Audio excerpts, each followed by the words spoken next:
buttercup, you're a Barbie doll. Show them all what I'm made of. Strut down the hall, won't stop till I get enough. Hey everyone, and welcome back to another deep dive. Today we're going to break down Penn State's Fiesta Bowl win over Boise State. Yeah, on the surface, it may seem like just another bowl game, but trust me, there's a lot here to unpack. Right. I mean, we are talking about college football playoff implications and a Heisman contender trying to make history. That's exactly. So much drama. Okay, so let's set the stage. Fiesta Bowl, New Year's Eve, a spot in the college football playoff on the line. Penn State ranked 5th.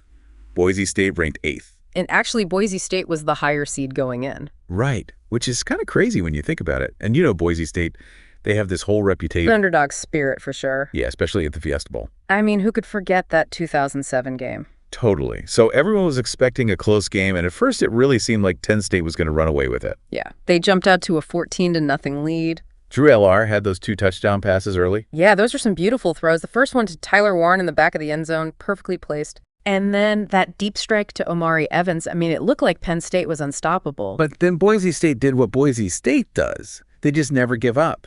That's what makes them so dangerous. Right. And you have to remember, Ashton Jeanty was a huge factor coming into this game. He was the Heisman runner-up. Exactly. He needed just 27 yards to break Barry Sanders' single-season rushing record. Wow. So all eyes were on him? I can't even imagine that kind of pressure. Your team's playoff hopes, Andy, a potential record-breaking performance, all on your shoulders. No kidding.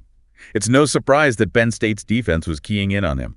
And they did a pretty good job containing him. He still had a decent game, 104 rushing yards. Yeah. But it wasn't enough to get that record or really swing the momentum completely in Boise State's favor. True, but Boise State, they didn't back down. They closed the gap to 17-14. Things were getting interesting. There were some big plays that really got the momentum going for them. Absolutely. What do you think caused those momentum swings? Was it the play calling? Individual performances? Well, I think it was a few things. Boise State started putting some real pressure on Alar. They forced him into a fumble. And actually, Jeanty had fumbled earlier in the game, too. Right, so the turnovers were definitely a factor in that momentum shift. Yeah, it felt like Boise State had figured out how to disrupt Penn State's flow. Mm-hmm. But then Penn State just took over again. And really shut down any hopes of a Boise State comeback. Okay, so walk me through those key moments that sealed the deal for Penn State. Well, first you have Al-Ar connecting with Tyler Warren again for his second touchdown of the game. And by the way, Warren is the John Mackey Award winner. Oh, yeah, that's right. Pretty impressive.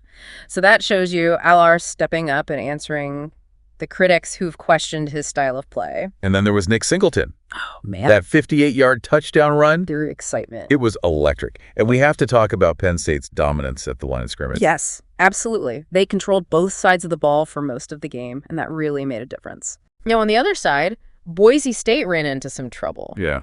You can't overlook those 3 interceptions thrown by the backup quarterback, Maddox Madsen. Yeah, that was rough. 3 interceptions are hard to overcome in a game like this. And then there was Jonah Dalmas missing a second field goal. You hate to see it. Yeah. Those missed opportunities really added to their frustration. Yeah, in the end, Penn State pulled away and secured their spot in the Orange Bowl. Against either Georgia or Notre Dame.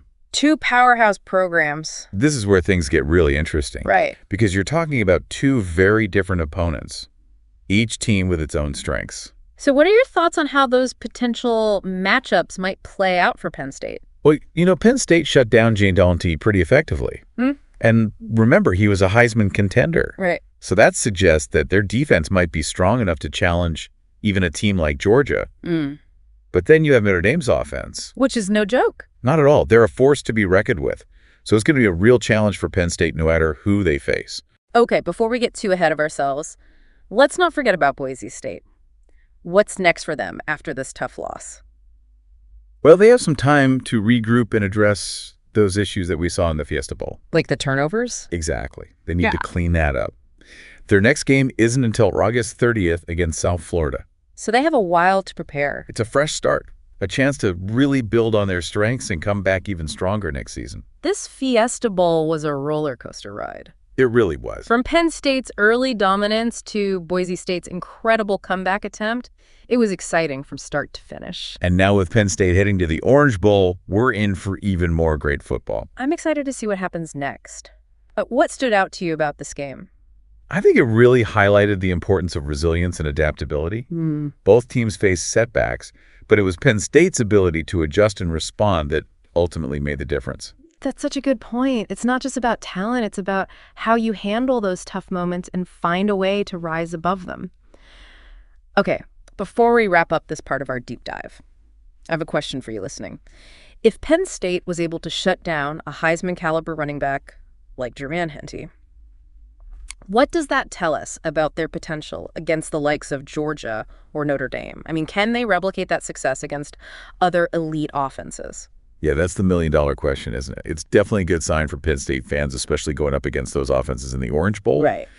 But every game is different, and both Georgia and Notre Dame present unique challenges. For sure. It's not enough to just look at one game. No, you have to go deeper, analyze each team's strategies, their strengths, their weaknesses. Exact. And there are always those unpredictable elements that can change the momentum of a game in an instant. Oh, absolutely. Like, how will Alar handle the pressure of a college football playoff semifinal? Right. Can Penn State's offensive line hold up against Georgia's defense? And let's not forget about the coaching battle. Oh, yeah, that's huge. What will James Franklin do if they face Kirby Smart in Georgia? Right, or Marcus Freeman if they play Notre Dame. These coaching matchups can be just as important as the players on the field. Absolutely. That's what makes college football so exciting. It's a mix of talent, strategy, and those unexpected moments that keep you on the edge of your seat. And speaking of analysis, we should probably touch on Boise State's performance a bit more. I mean, even though they lost, they had some bright spots. Definitely Matt Lauder, that 53-yard touchdown catch. Oh, man, that was beautiful. And Tyler Crow's touchdown run, pure determination. They definitely have talent on both sides of the ball. They do. For them, it's about being more consistent and cutting down on those costly errors. You know, like those interceptions. They missed field goal. Exactly. Those little things can make a big difference in a close game. So as we start to wrap up our Fiesta Bowl deep dive and look ahead to the Orange Bowl, let's come back to Penn State and the challenge that lies ahead. They've shown resilience, adaptability, and they clearly have a strong defense. But how will they fare against either Georgia's incredible defense or Notre Dame's high-powered offense? We'll find out on January 9th. Yeah. Oh, I can't wait. But before we end this deep dive, I want to leave you with one final thought-provoking question. So you know they've already got their spot in the playoffs secured. How do you think that's going to affect Penn State's approach to the Orange Bowl? That's an interesting question. Right. I mean, will they play it safe, try to avoid any injuries? Yeah.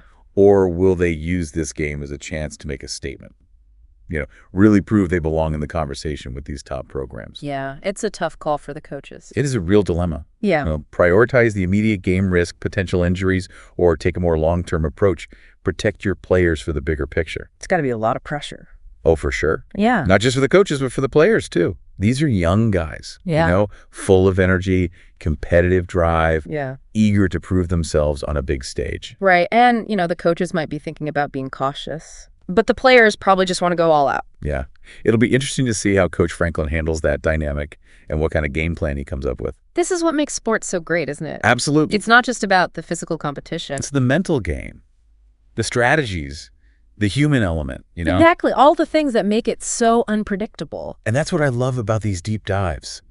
We get to go beyond the surface level, you know, explore those nuances, understand what drives success or failure. Yeah. It's about appreciating the whole picture, not just the final score. I love that. So as we wrap up our deep dive on the Fiesta Bowl and look ahead to the Orange Bowl and everything that comes after that, remember, this is just one chapter in the story. That's right. There are more games to be played, more exciting moments, more tough losses, and a lot more to learn along the way. And we'll be here with you every step of the way, breaking down the strategies, analyzing the action, and enjoying all the athleticism and passion that makes college football so captivating. Absolutely. We can't wait. Until next time, keep exploring, keep learning, and keep diving deep with us.